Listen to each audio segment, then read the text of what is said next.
چه کالایی برای واردات مناسب تره؟ چه کالایی برای واردات پرسودتره؟ کلا مناسب تو واردات به چی میگیم؟ کالایی که یک سود خوبی بده، دو فروشش خوب باشه. سودش باید از یه حدی بیشتر باشه که الان بررسی میکنیم سود معقول تو واردات چقدره.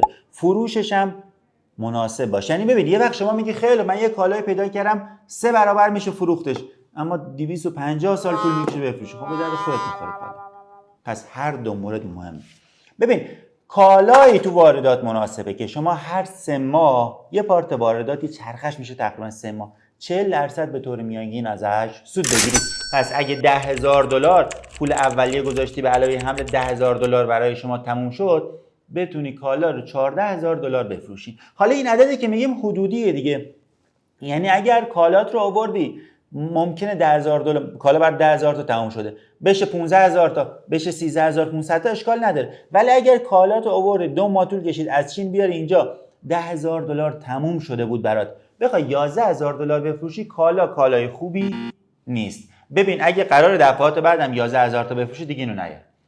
اما همیشگی که نیست یه سود قطعی دیگه. یعنی چی؟ یعنی اینکه من خودم کالا دارم گاهن میارم 10,000 تا برام تموم میشه، میخوام 14 بفروشم، این سری بنا به دلایلی بازار پره، بازارش راکت شده یا هر چیزی مجبور میشم $11,000 بفروشم، اشکال نداره. اما میدونم همین کالا رو دفعه بعد که میارم همون 14-15,000 $، خودمو میفروشم، این کالا اشکال نداره. اما یه پارت میارم کلا کالا بازارش همینه، کلا قراره 10% بهم بده تو 3 ماه، نمیخوام این کالا رو، نمیخوام. مگر یه چیزی، مگر اینکه کالات اینی که من میگم 40% گفتم تو بازه 3 ماهه. چرا 3 ماه؟ 2 ماه تقریبا 60-65 روز 70 روز طول میکشه از چین بیاد تا درب انبار تو ایران. 1 ماه رو هم برای فروش در نظر بگیرید. پس ما 1 ماه برای فروش در نظر گرفتیم، میشه 3 ماه. ممکنه بگی من یه کالایی دارم میتونم هوایی 10 روزه بیارمش، مشتریشم نقد، یعنی کلا فرایند تبدیل به پول شدنش 15 روزه، اینم باید 40% بگیرم. نه، اینو اگر 10% سود بگیریم باید از اینجا بشکن بزنیم حساب میدون بعدی. پس اون 40% برای 3 ماه عدد مناسبیه دیگه. اما اگه میتونی 10 روزه کالا رو بیاری بفروشی 15 روزه، 10% هم عدد خیلی خوبیه. یا برعکس، یه سری مشتری ها هستن توی سری بازارها میگن ما کالا رو از شما میخریم به جای 40% سود 80% بهت میدیم، اما باید بهمون تسویه طولانی تر بدیم. آیا این کارو بکنیم؟ من باشم این کارو میکنم. یعنی مثلا میگم ممکنه 2 ماه کالام طول میکشه بیاد، فروشش 4 ماه طول میکشه، حالا یه تسویه میخواد بازار ازتون یا هر چیزی، بازه فروش هم میشه 6 ماه. توی این 6 ماه اگر ببینم کالام 80% 90% سود میده، عالیه. بعد 6 ماه پولم 2 برابر شده دیگه، از این چی بهتر میخوای؟ پس اگر بازه از 3 ماه طولانی تر شد به شرط میریم سراغ اون بازار سود بیشتر بده. اگر بازمون به جای 3 ماه شد 15 روز 20 روز سود کمتر هم بده، اشکال نداره. ولی به طور معقول و میانگین همیشه 3 ماه در نظرتون باشه و 40%. این میشه مترو معیار ما. پس هم سودمون مهمه طبق همین اعداد، هم اون بازه فروش برامون مهمه. شما میخوای کالا پیدا کنی، نری سراغ این که اوه یه کالا پیدا کردم اونور 10,000 تومنه اینجا 100,000 تومن 10 برابر. آیا میشه اینو فروخت تو 1 ماه، تو 2 ماه، 3 ماه؟ اگر قرار کالا بیاد فقط 10,000 خریدی ولی 100 تومن قیمتش باشه اما گوشه انبارت باشه، به درد نمیخوره. کالا باید فروشش هم چک بشه. حالا سراغ چه بازارهایی بریم؟ تو کدوم بازارها همچین سودایی هست؟ همه بازارها 3 ماه 40-45% سود میدن به ما و این خیلی خوبه. یعنی چی؟ یعنی که از خودکار میشه این سودو گرفت، از ماشین حساب میشه گرفت، از کفش هم میشه گرفت. دیگه مهمه که شما با چی حال میکنی.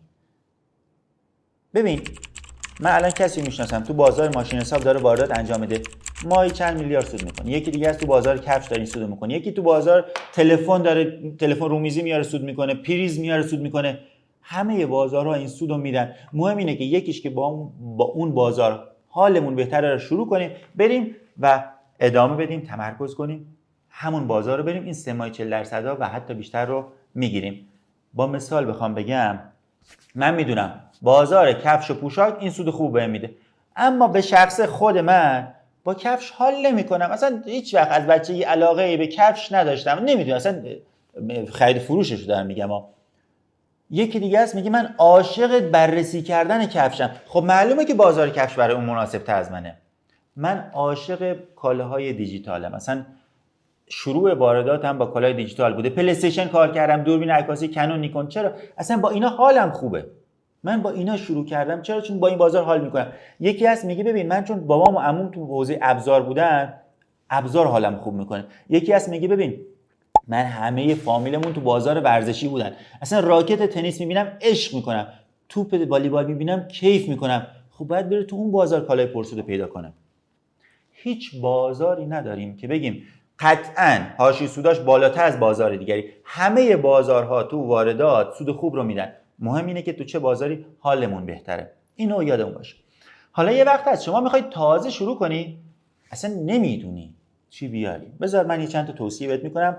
اگر نمیدانی اینا رو استفاده کن. اگر میدونی، اگر عمو دایی پسر خالت پسر عمت تو بازار غذای ماهیان و بهت میگن بیا غذای ماهی بیار، نمیدونم فلان چیز برای آکواریوم بیار، خب اونو بیار دیگه، حرفی نداریم. اما یه وقت واقعا اصلا نمیدونی چی میخوای بیاری، بذار اونو من یه چند تا راهنمایی کنم. برای شروع خیلی سراغ کالایی که خیلی تو چشمن نرو، اینا رو نرو. یعنی چی؟ ببین یهو به ذهنت آها چسب خوبه. اگر میخوای چسب بری سراغ چسب 5 سانتی نرو. چسب 5 سانتی اولین چسبی که تو ذهن هممون میاد.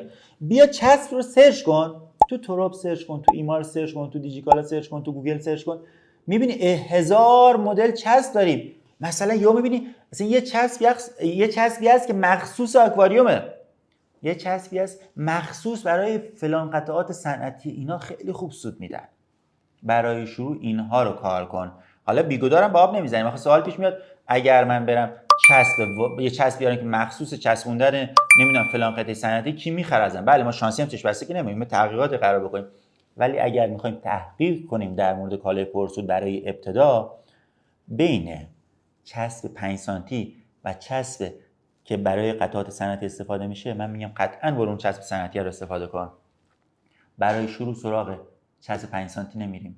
کی میریم؟ وقتی که شدی گندلات چسب ایران، برو سراغش. 1 سال 2 سال شروع کن، کم کم اون چسب خاصه رو بیار، یه مدلت بشه 2 مدل 3 مدل 5 مدل 10 مدل. گنده که شدی، لات که شدی، بگو حالا میخوام برم سراغ اصل جنس. آقایونه که چسب 5 سانتی میارید که اصل بازاره، منم کنارت، منم بازی. پس اگر خواستی بری تو حوزه موبایل، نه یا همون اول کار تو موبایل، اولین چیزی که به ذهن من شما میاد چیه؟ گلس، شارژر. نرو سراغ اینا. خود بازار موبایل میدونی هزار مدل کالا داره، اونا رو بیا کار کنیم با هم، اونا رو شروع کنیم، بیا اون خواسترها رو پیدا کنیم، اینا رو میاریم. 1 سال بذار ما رو بشناسن، کم کم ورود کنیم با اینا، بعدش بریم سراغ گلس، بعدش بریم سراغ کاور و شارژر موبایل. اینو حتما پس یاد باشه. اگر میخوای کالا پیدا کنی، کالاهایی که درجا به ذهنت میاد اونا نه. کالای درجا یعنی چیزایی که یه خیلی رنده بازارن. مثلا میگم میخوای تو نوشت افزار بری، سری نگو مداد و خودکار اینا. ماشین حساب یه پله از اینا گمنام‌تره دیگه. چرا؟ چون خودکار رو همه به ذهنمون میاد، مداد میاد، ماشین حساب ترجیحاً بهتر از ایناست. خود ماشین حساب حالا کالاهای مختلفی داره. تاکید میکنم نری یه ما بگی خیلی خب پس حالا که میخوایم کالای گمنام بیاریم، یه ماشین حسابی بیارم که کلا سالی 2 تا دونه فروش میره تو ایران. اینم نباشه دیگه، از اون ورش نیافتیم. بریم یه چسبی بیاریم که هیچ وقت هیچ جا فروش نره و خیالمون راحته که چسب گمنامیه. نه، اگر ماشین حساب انتخاب میکنیم بگیم توی یه سری ماشین حسابا همه دارن میارن، یه سریاش هست همه نمیارن ولی فروش هم میره. حالا شروع میکنیم تحقیق کردن. این که چطور تحقیق کنیم و غیره رو میریم تو بازار، کم کم تو ویدیوهای بعدی بهتون میگم. مثلا تو بازار که رفتی چی بگی به اینا، چطور تحقیق کنی، اونا رو توی ویدیوهای بعدی میگم، چون همه رو بخوام یه جا بگم خیلی طولانی و خسته کننده میشه. اما کلا پس این چند مورد یادتون باشه. 1، به طور معقول عدد 3 ماه 40% تو واردات یاد باشه. حالا اگه بازت کوتاه‌تر زودتر نقد میشه اشکال نداره، 40%ت کمتر بشه. اگر بازه نقد شدن یعنی چی؟ حمل ممکنه 2 ماه بگی حملمه، به علاوه بازه فروش. این میشه کلا بازه نقد شدن. اگر بازه نقد شدنت بیشتر از 3 ماهه باید سعی کنی بالاتر از 40% بگی. این نکته اول این بحثمون بود. 2، کالایی بیار که حتما بدونی تو اون بازه قرار فروش بره، نه اینکه صرفا عدد خرید و فروش میبینی خیلی آشی سود داره من اینو بیارم ولی تو اون بازه نقد شدنم قرار نیست نقد بشه. نه، این کالای خوبی نیست. الکی خودمون گول نزنیم یه چیزی خریدم 10000 تومان اینجا 100 تومان قیمته. آیا میشه توی اون 3 ماه 6 ماه اینو نقد کرد؟ اینم خیلی نکته مهمیه. 3، اگر نمیدونی و برای اولین بار میخوای توی بازار وارد بازارهای مختلف رصد کنی، نرو سراغ رندترین کالاهای هر بازار. اگر میخوای تو بازار لاله‌زار الکتریکی کار کنی، نرو سراغ این لامپایی که این شکلی چی اسمش، از اون که کم مصرفه. یه ذره خاص‌تر، نه خیلی خاصم نریم، یه ذره خاص‌تر فکر کن. بذار یه پریز باحالی بیاد که کم کم داره جا میفته ولی خیلی هم نیست یه رند بازار باشه همه دارن ازش n هزار تا میارن. اینا رو حتما مد نظرت باشه. حالا اینکه چطور کالا رو انتخاب کنیم، بریم تو بازار تحقیق کنیم و غیره، توی ویدیوهای بعدی خیلی از این موارد رو تک به تک اشاره میکنیم ولی همه رو با هم نمیگیم که خسته نشید. لطفاً کانال ما رو دنبال کنید. سعی میکنم توی ویدیوهای بعدی نکات مفید رو خیلی خلاصه ریز به ریز بگم که قشنگ بدونی چطور کارت رو استارت بزنی.